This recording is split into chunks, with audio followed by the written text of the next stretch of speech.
अब वक्त तो चला है मॉर्निंग स्पेशल का। और मॉर्निंग स्पेशल में आज हम बात करेंगे एक ऐसे खूनी बाग की जहां चलता था एक सनकी का साम्राज्य। भारी हिंसा के बाद जब उस बाग का दरवाजा मीडिया के लिए खुला तो सभी के होश उड़ गए। तस्वीरें ऐसे सामने आई कि देखकर कोई ये कह नहीं सकता कि सनकी ने खौफ का ऐसा साम्राज्य बनाया था जिसमें इनाम से लेकर सजा तक सभी खुद ही मुकर्रर करता था। सरकार की नाक के नीचे एक ऐसी अवैध सरकार चलाता था जिसकी व्यवस्था हैरान करने वाली थी। मार दिया।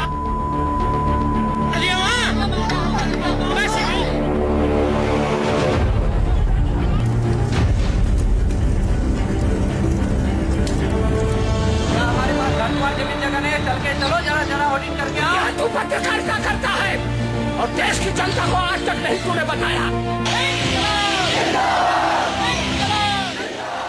मथुरा की इस जमीन पर चल रही थी एक समानांतर सरकार।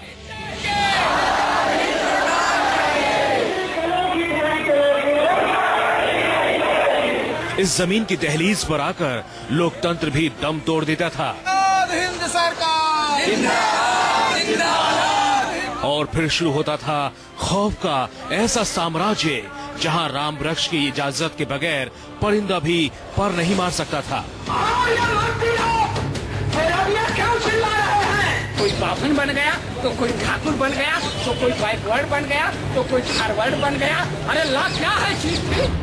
राम वृक्ष के इस 270 एकड़ सरकारी जमीन पर बसे आतंक के बाग में कोई राम वृक्ष की इजाजत के बिना अंदर नहीं जा सकता था और ना ही बाहर।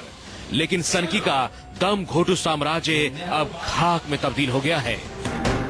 इस सनकी के साम्राज्य पर जब कैमरे की नजर पड़ती है तो होश उड़ जाते हैं। सरकार की नाक के नीचे कैसे राम वृक्ष ने 2 साल के भीतर एक ऐसी व्यवस्था बना ली जहां भारतीय कानून और व्यवस्था का नाम लेने वाला कोई नहीं था। खाक में तब्दील हुए सनकी के साम्राज्य की इनसाइड स्टोरी देखकर आप भी हैरान रह जाएंगे। 1 दर्जन से ज्यादा करीब 20 के करीब गाड़ियां और वो हर तरह की गाड़ी है। आप देखिए कार से लेके टवेरा से लेके और एक तरह से मारुति वैन से लेके पूरे कैंपस के अंदर 20 के करीब गाड़ियों को आग लगाया गया है और आग लगा के उन्होंने नष्ट करने की कोशिश की। आप अंदाजा लगाइए कि पूरी गाड़ियों की कन्वाई होती थी राम वृक्ष और उनके सहयोगियों की। राम वृक्ष के आतंक के बाग की पहली तस्वीर जिसे आप देखकर हैरत में पड़ जाएंगे। पहली नजर में आप देख सकते हैं कि कैसे राम वृक्ष ने अपने ऐशो आराम के लिए गाड़ियों का काफिला तैयार किया था। इन जली हुई गाड़ियों में लग्जरी गाड़ियां भी थीं, जिस पर चढ़कर राम वृक्ष घूमता था और कमांडर के लिए अलग अलग गाड़ियां थी। रसद पहुंचाने लाने के लिए भी वैन और छोटे ट्रॉली का इस्तेमाल किया जाता। ये रहने की जगह देखिए, अभी भी बेड और अभी भी ये जो कंबल है ये पड़ा हुआ है ऑलरेडी किसी पर इनके लोगों का होगा ऑलरेडी, और पूरा जल के तहस नहस हो गया। ज्यादातर जो इनके सेट्स थे वो फूस और एक तरह से इन लकड़ियों के बने हुए थे क्योंकि ये टेम्पोररी अरेंजमेंट किया गया था। यहाँ कोई भी शख्स बिना सनकी की परमिशन के दाखिल नहीं हो सकता था और जिन लोगों को यहाँ आने की अनुमति थी उनके दस्तावेज भी तैयार किए जाते जो जलकर राख हो गए हैं। गेहूं धान की बोरियां इकट्ठी की जाती और फिर इसे मशीनों से तैयार किया जाता। जब राम वृक्ष ने मौत को सामने देखा तो इन्हें भी आग के हवाले कर दिया। पूरे पार्क में आपने छोटी छोटी झोपड़ियां देखी जहां उसके समर्थक रहते थे, लेकिन राम वृक्ष खुद इस कैंपस के अंदर बने एक छोटे से गेस्ट हाउस में रहा करता था। और आप इस गेस्ट हाउस की शान देखिए कि हालांकि जब गेस्ट हाउस बना होगा ऑफिस कुछ लोगों के ठहरने के लिए बना होगा, लेकिन अब जाके ये पूरी तरह से राम वृक्ष के कब्जे में था।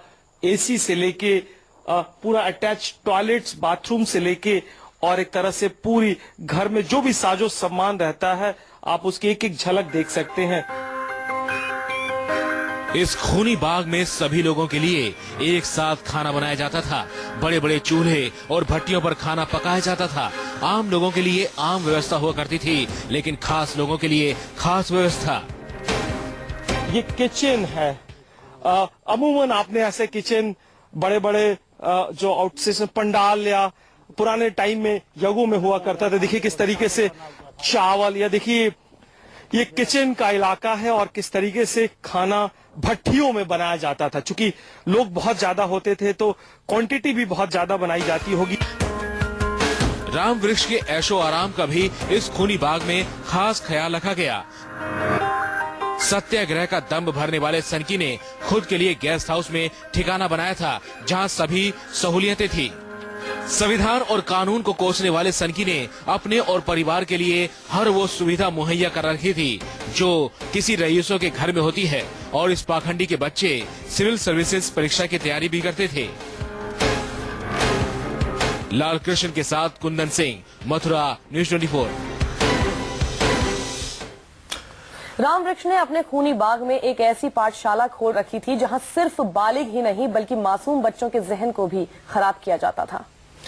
सत्याग्रह के नाम पर ऐसा ब्रेन वॉश किया जाता था कि मासूम भी राम वृक्ष के दलदल से बाहर निकल नहीं पाते थे। उनकी ख्वाहिशें भी सनकी के साम्राज्य में दफन हो जाती थी। जैसे हम लोग 1 महीना हो गया था वहाँ गए, फिर वहाँ से कहा गया कि देख लो आकर के बाद फिर चले जाना। वहाँ से बाद में आने नहीं दिया था। तो 3 दिन हुए तब तक लड़ाई छिड़ गई, तो वहाँ पे हमारे लोग भी बहुत से घायल हुए और पुलिस वाले को भी एक तो चोट लग गई थी। हम लोग राउटी में थे उस समय, जब वो लोग आग लगाने लगे राउटियों में, तब हम लोग बाहर निकल के भागे। इन मासूम बच्चों की लड़खड़ाती जबान वो सच बयां कर रही है जिसे अपनी आंखों से इन्होंने राम वृक्ष के खूनी बाग में देखा। ये मासूम उन 23 बच्चों में शामिल हैं जिनका ब्रेन वॉश राम वृक्ष अपनी आतंकी पाठशाला में कर रहा था। ये बच्चे उस वक्त उस बाग में मौजूद थे जिस वक्त गोलियां चल रही थी, आग लगाई जा रही थी, और अपनी आंखों के सामने इन्होंने देखा वो खौफनाक मंजर जिसे सुनकर आप ताज्जुब में पड़ जाएंगे। इन बच्चों को मथुरा पुलिस ने खूनी बाग से बाहर निकालकर फिरोजाबाद के चाइल्ड होम में रखा है। बाहर निकलने हम घर जाएंगे ना, तो उन्होंने कहा हम नहीं यहीं रहो, घर नहीं जाने देंगे, तो घर नहीं जाने देते थे। हम कहते हमको जाने दे, छोड़ो। वो कहते नहीं, मारे लूंगा, यहीं रहो। जो मासूम एक बार खूनी बाग में गलती से चला गया वो राम वृक्ष का गुलाम बना लिया जाता। जवाहर बाग में कब्जा जमाए बैठे सनकी ने मासूम की मर्जी को दकियानूसी विचारधारा से कुचल दिया था। न बच्चों को पढ़ने की आजादी थी और न ही खेलने की।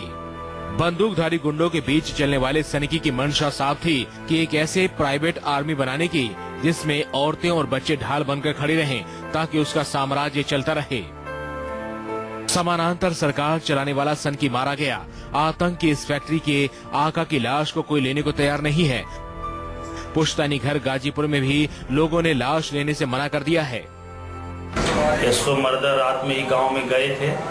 उनके जो दोनों बेटे हैं और सगे भाई वहाँ कोई रहते नहीं है। आसपास के जो उनके खानदानी व्यक्ति थे उन्होंने उसको लेने से इनकार कर दिया। सत्याग्रह के नाम पर जमीन हड़पने वाले सनकी का खात्मा तो हो गया, लेकिन सरकार और प्रशासन ऐसे नासुर को पनपने से पहले ही खत्म करे ताकि फिर कभी जवान शहीद न हो, फिर कभी 25 लोग बेमौत मारे न जाएं। गाजीपुर से अमितेश के साथ प्रशांत गुप्ता, मथुरा, न्यूज़ 24।